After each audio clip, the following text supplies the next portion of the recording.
திருச்சிற்றம்பலம். இன்னைக்கு நம்ம திருவிளையாடல் புராணத்தில் 49வதா திருவாளவாய் ஆதல் பற்றியும் 50வதா சுந்தர பேரம்பு எய்தல் பற்றியும் பார்க்கலாமா? இப்போ திரு ஆளவாய் ஆதல் பற்றி பார்க்கலாம். சிவலோக பதவி அடைந்த சுகுண பாண்டியனுக்கு பின்னாடி சித்திரவரதன் முதல் கொண்டு அதுலகீர்த்தி என்னும் பாண்டிய மன்னன் வரையில் 22 மன்னர்கள் வழி வழியே தோன்றி பாண்டிய திருநாட்டை தர்மநீதி தவறாத ஆட்சி செஞ்சுட்டு வந்துட்டுருக்காங்க. அதுலகீர்த்தி பாண்டியனுக்கு பின்னாடி அவனுடைய புதல்வனான கீர்த்தி பூஷண பாண்டியன் பாண்டிய நாட்டை ஆட்சி பண்ணிட்டு வந்துட்டுருக்காங்க. அவனோட ஆட்சியில் தான் பிரளய காலமும் வந்துச்சு. 7 கருங்கடலும் ஒரு சேர பொங்குச்சு. இதனால் உலகமும் அழிஞ்சு போச்சு. 7 தீவுகளும் அழிஞ்சு போச்சு. அவற்றில் வாழ்ந்த உயிர்களும் அழிந்து போச்சு. உலகம் முழுமையும் அழிந்த போதிலும் மதுரை திருக்கோவிலும் விமானமும் பொற்றாமரை திருக்குளமும் ரிஷபமலையும் யானை மலையும் நாகமலையும் பசுமலையும் பன்றுமலையும் அழியாத நிலை பெற்று இருந்துச்சு. பிரளய முடிவுக்கு வந்து நீர் முழுமையும் வற்றினதுக்கப்புறம் இறைவன் முன்பு போலவே உலகினையும் தேவர்களையும் மக்களையும் விலங்குகளையும் பறவைகளையும் படைத்தருளினார். சந்திர சூரிய அக்னி என்னும் குலத்தில் முன்னை போலவே பாண்டியர் சோழர் சேரர் என தமிழகத்து மூவேந்தர்களையும் படைத்தருளினார். சந்திர குலமான பாண்டியர் மரபில் வங்கியசேகரன் என்னும் மன்னன் தோன்றினான். சோமசுந்தர பெருமானின் திருக்கோவிலை மையமாக கொண்டு அழகுடன் விளங்குமாறு ஒரு சிறிய ஊரினையும் உருவாக்கி அதில் அரசாட்சி புரிஞ்சிட்டு வந்துட்டுருக்கார். மனு தர்ம நெறிப்படி அந்த மன்னன் நல்லாட்சி புரிந்தமையால் கலிப்பகை ஒழித்து நாடு வளம் பெற்று விளங்கியது. மக்கள் இனம் பெருகியது. மக்கள் எண்ணிக்கை அதிகமானதுனால அவர்கள் வசிப்பதற்கு இடம் பத்தலை. இந்த நிலையை உணர்ந்த பாண்டிய மன்னனான வந்தியசேகரன் கோயிலுக்கு போய் அங்கே சொக்கநாத பெருமானை பணிந்து வணங்கி, என் பெருமானே, தேவரீர் அருளால் எளியனாகி நான் நல்லாட்சி புரிஞ்சிட்ருக்கேன். இருந்தாலும் இப்போ எனக்கு ஒரு குறை இருக்குது.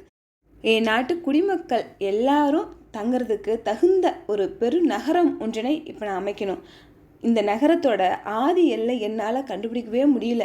எனவே நீங்கள் தான் அந்த எல்லையை எனக்கு தெளிவாக காட்டி அருள் புரிய வேண்டும் அப்படின்னு வேண்டிட்டு மன உருகி நிற்கிறார். பாண்டிய மன்னனுடைய வேண்டுதலை செவிமடுத்த சிவபெருமானும் எளியோருக்கு எளியோராய் கருணாமூர்த்தியாய் சித்தமூர்த்தி உருகொண்டு பாண்டிய மன்னன் முன்பாக தோன்றினார். அவருடைய அரைஞான், பூநூல், வெற்றி மாலை, பாதகிங்கினி, கங்கணம் என எல்லாமே பாம்புகளாய் இருக்க மொத்தத்தில் பாம்பு அலங்கார பெருமானாய் சித்தமூர்த்தி விளங்கினார். திருக்கோயிலின் மகா மண்டபத்தில் தோன்றின சித்தமூர்த்தி அவருடைய திருக்கரத்தில் கங்கணமாக விளங்கிய நல்லறவத்தை நோக்கி, என் நாகமே, இந்த நகரத்தின் ஆதி எல்லையை பாண்டியனுக்கு காட்டுவாயாக அப்படின்னு கட்டளையிடுறார். சித்தர் பெருமான் ஏவலை கேட்டதுமே அந்த நல்ல அரவம், பெருமானே, தேவரீரின் நல்லருளால் இந்நகரம் அடியேனின் பேரில் விளங்கிட வேண்டும் அப்படின்னு சிவபெருமான்கிட்ட பணிந்து வணங்கி கேட்குதா. சிவபெருமானும் அரவமே அவ்வாறே ஆகுக அப்படின்னு அருள் செய்கிறார். சிவபெருமானுடைய கணமாக விளங்கிய அந்த பாம்பு உடனே கீழே இறங்கி போய் நீண்ட உருவாக மாறுச்சு. கிழக்கு நோக்கி போய் அதனோட வாலினை வளமாக நிலத்தில் படிய வச்சு வளைத்து கொண்டு வந்தது. இறுதியில் அதனோட வாலினை அதோட வாயில கவ்வி பெரிய வளையமிட்டு பாண்டியனுக்கு மதுரையம்பதியின் ஆதி எல்லையை காட்டுச்சு. அப்புறம் திரும்பவும் சிவபெருமானுடைய கங்கணமாக மாறி அவருடைய திருக்கரத்துக்கே வந்துடுச்சு. சித்தமூர்த்தியாய் வந்த சிவபெருமானும் பாண்டிய மன்னனுடைய வேண்டுதலை நிறைவேற்றினதுனால அப்படியே மறைஞ்சிட்டார். அப்புறமா வங்கியசேகரனும் பாம்பு வளைந்து சென்று எல்லையை காட்டியவாறே சக்கரவாளகிரி அப்படின்னு ஒரு பெரு மதிலை கட்டினார். தென்புறத்து வாயிலுக்கு திருப்பரங்குன்றம், வடபுறத்து வாயிலுக்கு ரிஷபமலை, மேற்புறத்து வாயிலுக்கு திருவேடகம், கீழ்ப்புற வாயிலுக்கு திருபுவனம் ஆகியவற்றை எல்லையாக அமைத்தான். பாண்டியன் வங்கியசேகரன் எழுப்பிய புதிய பெருமதில் ஆலவாய் மதில் என்று அழைக்கப்பெற்றது. இதனால் அப்பெருநகரம் ஆலவாய் என்னும் சிறப்பு பெயர் பெற்றது. தன்னால் நிர்மாணிக்கப்பட்ட ஆலவாய் புதுரை வங்கியசேகரன் முன்பு போலவே இருக்குமாறு சிறப்பாக அந்த நகரத்தை கட்டி முடித்தார். திருக்கோவிலில் குடிகொண்டுள்ள சோமசுந்தர பெருமானுக்கு நவரத்தின கவசமும் இரத்தின கற்கள் பதிக்கப்பெற்ற மகுடமும் பல்வகை இரத்தின பொன் ஆபரணங்களையும் செஞ்சு கொடுத்து அகமகிழ்ச்சியோடு சிவபெருமானை வணங்கிட்டு வந்துட்டுருக்கார். இப்படி வங்கியசேகரனால் உருவாக்கப்பட்ட திருவாலவாய் பெருநகரில் குடிபுகுந்த மக்கள் எல்லாருமே வளமான வாழ்க்கையை பெற்று மகிழ்ச்சியாக இருக்காங்க. இதனால் பெரும் புகழ்பெற்ற வங்கியசேகர பாண்டியன் எல்லாரும் போற்றும் விதமாக நல்லாட்சி புரிஞ்சிட்டு வந்துட்டுருக்கார். இப்போ சுந்தர பேரன்பு எய்தல் பற்றி பார்க்கலாமா? பாண்டியன் வங்கியசேகரன் நல்லாட்சியில் பாண்டிய திருநாட்டில் மலைமகளும் அலைமகளும் கலைமகளும் நல்லொருள் புரிஞ்சிட்ருக்காங்க.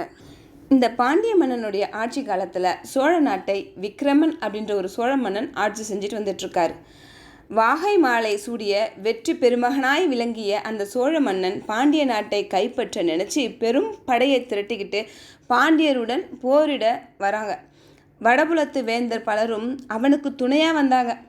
போர் முரசு கொட்டிட்டு சோழ மன்னன் பாண்டிய நாட்டோடைய எல்லைக்கு வந்தார்.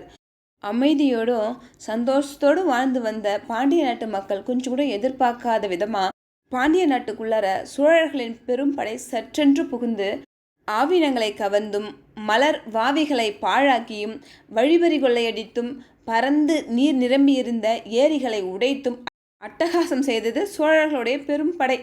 இதை கேள்விப்பட்ட வங்கியசேகர பாண்டியன் மனசு ரொம்ப கஷ்டப்பட்டு, தனியாக இருக்கிற என்னால் என்ன செய்ய முடியும்? கடல் போல் இருக்கிற பெரும் படை சோழர்களோட படை, அதோட வடபுலத்து மன்னனுடைய படைகளும் சேர்ந்தல்லவா என் கூட போர் புரிய வந்திருக்கு.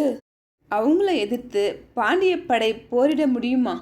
இந்த பெரும் பிரச்சனையிலேருந்து நம்மளை காப்பாற்றணும்னா அது சொக்கநாதரால் தான் முடியும் அப்படின்னு நினச்சிட்டு நேராக கோயிலுக்கு போய் சொக்கநாத பெருமானை வணங்குறாரு. வேண்டியவர் வேண்டியவற்றை அருளும் எம்பெருமானே, எளியவனாகிய என்னுடன் போர் புரிந்திடும் பொருட்டு நம் பகைவனான விக்ரம சோழன் தன் பெரும் படையுடனும் வடபுலத்து வேந்தர்களுடனும் வந்திருக்கான். அவனுடன் போர் புரிய எளிவனாகிய என்னிடம் போதுமான அளவு பெரும் படை இல்லை. அதனால் நீங்கள் தான் என்னையும் இந்த பாண்டிய நாட்டையும் காப்பாற்றணும் அப்படின்னு மனமுருகி வேண்டி நிற்கிறார். வங்கியசேகரனின் இயலாமையை உணர்ந்த சொக்கநாத பெருமானும், அசிரியா பாண்டியா, சோழனை எதிர்த்து நின்று போரிடு, நாமும் அங்கு வந்து உன் துணையாக நின்று உனக்கு வெற்றியை இப்போரில் தந்தருவோம் அப்படின்னு சொல்லிடுறாரு. சிவபெருமானின் அசரீரி வாக்கை கேட்டதுமே வங்கியசேகரன் ரொம்ப சந்தோஷப்பட்டு திரும்பவும் சொக்கநாத பெருமானுடைய திருவடியில் விழுந்து வணங்கிட்டு கோவிலேருந்து வெளியில் வரார். அப்போ ஒற்றன் ஓடோடி வந்து விக்ரம சோழனின் பெரும் படை ரிஷபமலைக்கு பக்கத்தில் வந்துச்சு அப்படின்னு சொல்கிறாங்க. கொஞ்சம் கூட தாமதிக்காமல் வங்கியசேகரனுடைய படை உடனே திரட்டப்பட்டது.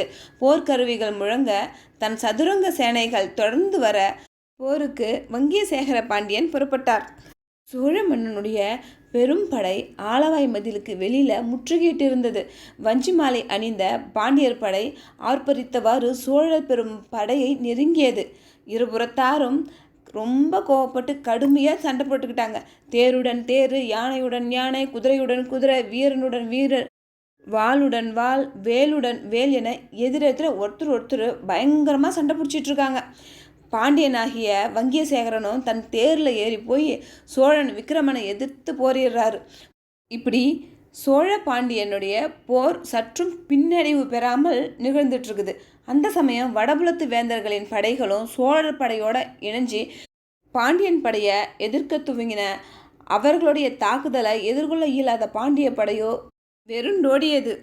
அவங்களுடைய படைக்கலன்களை போட்டபடியே போட்டுட்டு ஓடிட்டாங்க. இதை பார்த்த விக்ரம சோழன் பாண்டியன் வங்கியசேகரன் தோற்று போயிட்டான் அப்படின்னு நினச்சி கர்வம் பட்டு அந்த கர்வத்தின் காரணமாக தன் வெற்றி சங்கினை எடுத்து ஊதி முழங்கினான். அப்போதான் சொக்கநாத பெருமான் வங்கியசேகரனுக்கு அருள் புரியணும்னு நினைக்கிறாரு. முன்னாடி ஒரு சமயத்தில் போரில் தண்ணீர் பந்தல் வைத்தோம் மடுவில் சோழனை வீழ்த்தியும் பாண்டியருக்கு அருள் புரிந்த சிவபெருமான் வேட மன்னராக உருகொண்டு பாண்டியர் படைக்கு தலைவரானார். பாண்டியர் படை தலைமை பொறுப்பை ஏற்ற வேடபெருமான் தனது வில்லை வளைத்து கூர்மையான அம்புகளை சோழ பெரும்படை மீது விட்டார். அவர் விட்ட அம்புகள் அனைத்திலும் சுந்தரேச என்னும் திருப்பெயர் பொறிக்கப்பட்டிருந்தது.